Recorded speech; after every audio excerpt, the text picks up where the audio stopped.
you know, he did whatever with those girls, and then he was outside Issa's house. Right. I feel like we keep seeing this theme of him like looking for comfort. Yeah, you know? he also seems like a less confident guy than people want him to be. Right. Like, I think people have like an impression of him externally that like inside he doesn't feel like he is. Yeah. Because like they have like these kind of, those women have like these kind of racist expectations of how he will perform in the bedroom. Like Black men. Yeah, based on how he looks and who he is, and I think that's like part of Lawrence's like character struggle. And I feel like this happens a lot, like when men get hurt and then like women just throw themselves at them. Like I feel like he's not even looking for these girls, like Tasha, the coworker, the girl in the grocery store. But I feel like this happens a lot, especially like the guys I know. So I feel like it's something that does happen. And I feel like his picker is off, like his selection, like there's no standard at all. He's just like, not picking. I think he's just going with the flow. Like these girls are just coming to him and he's just taking it. And the annoying one, he's always pressing him to like go out, like be the player guy, like, you know. And remember when they had that conversation, I guess it was like on the balcony, and he said, you know, I'm cold and you're not that way, like, you know. So maybe sparked something in him to say, maybe I should, you know, try to go out here and do this player card stuff. And then now he's realizing like how much regret it's actually causing for him. Yeah, you can tell he's not, like, even when he's talking about like last time we took that weave, I blacked out. Like he's such a sensitive soul, and he's trying to be like Chad so much, and it's like you're not. Chad also was trying to live through him a little bit too, though, because he was like, but like what really happened? Yeah. Like he was like trying to get details, so it's like this aspect of them like. And I think this happens in male relationships a lot, like living vicariously through each other and like trying to like validate through these relationships or conquests and stuff like that. Females too. Yeah, absolutely, absolutely. And it's just weird because Lawrence, like, the more we see of his character, the more like soft he looks, like in comparison to what you might think. I think that's the only real contrast they're doing with this character, though, and I feel like Lawrence's storyline is getting cheated a little bit. Like it's a little thin. What do you guys think about the aspect of the threesome being two non-black women, like introducing non-black love interests, and like what that means, like now that Lawrence is stepping a little bit outside of his normal dating circle? Was one of those girls Asian? I think so. I think I got that vibe. Yeah, I believe so. Yeah.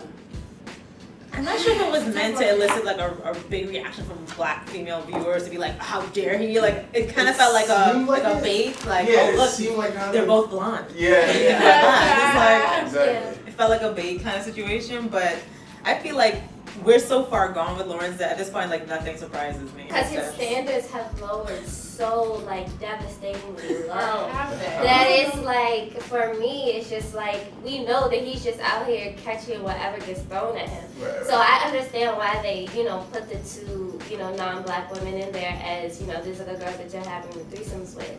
So for me, it's just kind of like, well, it's just another example of how much regret he's going to realize. Like he's dipping in somebody that was interested in him, that he could have potentially be interested in. That didn't work out. Then he, you know, he did the threesome thing with the two non-black women. That didn't work out. So now it's kind of, I feel like the story we're getting from him now that's unraveling is like, you're realizing now that this is not you, right? To be fair, like, this goes against everything I believe in, but like they didn't do anything wrong. Like they invited him home for drinks.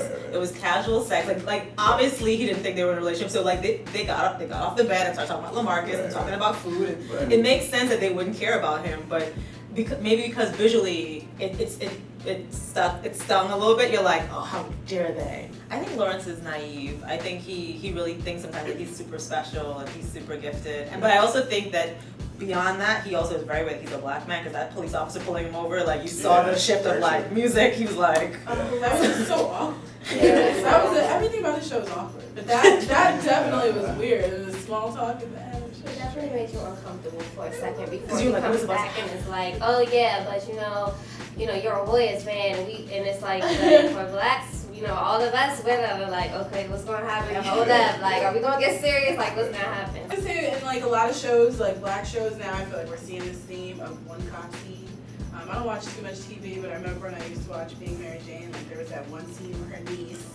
Like now, like now that it's like, you know, police brutality is such a thing, they're like putting it on TV a lot. But it was interesting that you saw a cop do his job. Like he's like, I'll let you up for the warning. Like it didn't go bad. So I was like, so what was the point of it? It wasn't a moment. For women, like it's, it's an internal thing. So that's why Issa, I feel like, is just like struggling with these different interactions she's having. Just like Lawrence is putting on a front, I feel like Issa's trying so hard to be a hoe. Like, yes, she is. The bouncer, I'm like, relax. Just chill out. But that's why it's a source of comedy too, though, right? Because like, as soon as she starts to be like overconfident and like really doing too much, like you laugh because it's not at all her character. Yeah. Like, and I think like Issa Rae, the actress, had one of her stronger performances by doing that, like showing the contrast between maybe some of the things that she wants to be socially and like who she really is on the inside. One thing I feel like we didn't see this episode is what I like to call Issa monologue. When she goes to the mirror and starts doing her little spiel, her little rap to herself. Because she was not herself this episode. What do you guys think about the reappearance of Daniel? Because like I thought that was sort of a cliched moment, but that needed to happen. Like what? Like I felt like it was like a ghost. It just like kept popping up. It's LA though. Like you're gonna see the same people if you party in the same places. Is that the guy that she saw across? Yes, that's her ex. That's who she cheated with. I will say this. That guy. Issa is the same way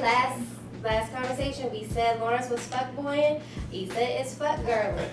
What? She is. Because remember the last conversation she had with him was, you were just in there checking this to scratch. And she know that she hurt his feelings. And even though Lawrence was there, she didn't want to cause a scene. She didn't want anything to get too messy. It's still like, okay, but he was single, he was interested in you, he technically didn't do anything wrong. So for her to just be like, oh, let me just scoot on back over to him, let me just go, I think that's a fuck girl move. Yeah, remember when you like stopped talking to me? Even though we had been cool and we had been vibing, like that's where she messed up. Like, and that's what hurt his feeling. It wasn't that like the interaction was like uneven, it's that she just checked out. Like she didn't even say anything. So. I feel like Issa makes the same mistakes, because if Daniel was the problem in season 1, why would you circle back? Like he said he saw you, y'all said hi, why would you end up back with him? The problem. She was the but I'm problem. saying like, why would you even go back to, like, I feel like she set herself to be in the same situation again where Daniel's there. We know Lawrence is on his way back, and we see Lawrence coming down the corner like, no, Issa, like just wait for Lawrence to get back. But like you see her, like, if Daniel was the itch, what are you doing? Why are you sitting next to him at the diner? She's probably just lonely. And she doesn't think Lawrence wants her back, because remember Molly talked to him, she was like, it's a no girl. It's just loneliness. So I think it's just loneliness and boredom, and it's a comfort zone. She's already, slept with him. Tinder's not working. Tinder is not working. I think it's like, it's loneliness, but it's also like, neither Lawrence nor Issa has grown or learned shit. Like, they haven't. So like, as like from a writer's perspective, like if you want those characters to actually learn something, they gotta go through that shit until they learn it. And I think that's what's happening. It's like, Molly's coming full circle, Lawrence is, Issa is, and they've had the chance to branch out, all of them, and like survey their options, and like Molly the best of her options, and Issa some of the best of her options too. Lawrence at least some adventure, new stuff, but none of that has changed them fundamentally. So everybody's just filling a bunch of voids here and not really coming to terms with reality. Tasha's the only one. Improve. Tasha. Do you guys think Tasha? After she gave her monologue last week, I knew she was out. It was so funny how they just threw a little kind of shout out to like the online dating when you have like the different hair on and then oh yeah, I forgot about that. she had the braids in the picture, you slide, change it back. Imagine. Now I've been asked about my different hairstyles, but I've never been hit with a king change. But how did you guys feel about the guy that she met up with, and he's like, is that your voice? Like, like asshole. He would have gotten out if it was me on that date, okay? Online dating has made both men and women so insensitive, and so because it's a flick, so you're not even thinking about people's feelings. So you're like, I mean, I got people on Match Me because I didn't want to come to their house right away. Literally. Like, do you want to come to my house at like 11? No. Why? Because I don't know you. And then I go back to my conversations, gone. Well, I mean, yeah, that insensitivity is something that, like, Lawrence clearly can't deal with. Lisa can't deal with it. Like, the newness of the Luke James character last week, like, I don't think any of them are really ready for it. Like, because they're talking about having the rotation and, like, getting out there. Both Lawrence and his boy and Issa and her girls, and, like, none of them are actually ready for the behaviors that come with that. Right. I love that Lawrence felt so used by these girls, but he used Tasha, and he doesn't even see the parallel of like, oh, everyone's using everybody. But I only sees it now when he was sitting outside of Issa's. That's probably what he was thinking about. That married man scene. Oh, man. I mean, I have a married friend who like always tells, let me know when you're ready to come over. I think it's so surprising to Molly that you're supposed to question if he might be lying. But then when he goes more into it, then you see like, oh, this is the real deal. I remember what came out at my household while we were watching it though, was like, all of us were like, yo, do you think Molly's gonna do it? And my fiance was like, nah, like that's not a Molly move. She's not gonna do anything like that. Yeah, I don't think she's gonna do it. There's no like security or comfort in it. Exactly. But I think, and they were talking about in this in the wind down, the after show, which I found interesting. He's kind of the best person so far for her in the sense that he's nice to her. She's familiar with him since she's grown up, and him being married is a real test of like if Molly's character can change, because she does have a checklist, right? And she always is like, what's the reason why I can't be with this person? Like that's her thing, right? So she obviously has a reason now, but now I think they're kind of testing how much she's willing to like hold on to her standards, which is why I was like, yo, I think Molly might do it. She might try it. I don't think she should do it because I know she's looking for more than that. And I don't want them to reduce her character to that. Like, we've seen her struggle with so many different types of men throughout the entire season and the first season. And it's like, oh, now she gets approached by, a childhood friend who's now married, and she just found out he has an open relationship. So now it's like, well, she couldn't find it, finding just a single man or a man that, she can have to herself. So does she have to reduce herself to having sex with a man who's married because he proposed this open relationship situation to her? It's not just an open, like, this is your friend's man. Like, there should be, every open marriage probably has rules where it's like, okay, we're open, but like, here's a list of people you can't mess with. I don't think she would have brought it up to her friends if she was willing to automatically dismiss it. That's true. Like, I think she was searching in her mind for like, what is wrong here, and like, can you guys help to affirm and validate the fact that I feel this is wrong, but I'm still curious about it? Like, and I think that's where she was looking for some like opinions and feedback, because she really is considering it. Because she could have walked out, but she went over to him at the bar. I was like, don't. She texted him back. I mean, she eventually canceled, but she's like thinking about it, and I think she's giving it more of a chance than Sterling K. Brown's character, who came at her like again with the things on her checklist, but she was like, he's coming on too strong. I don't like him.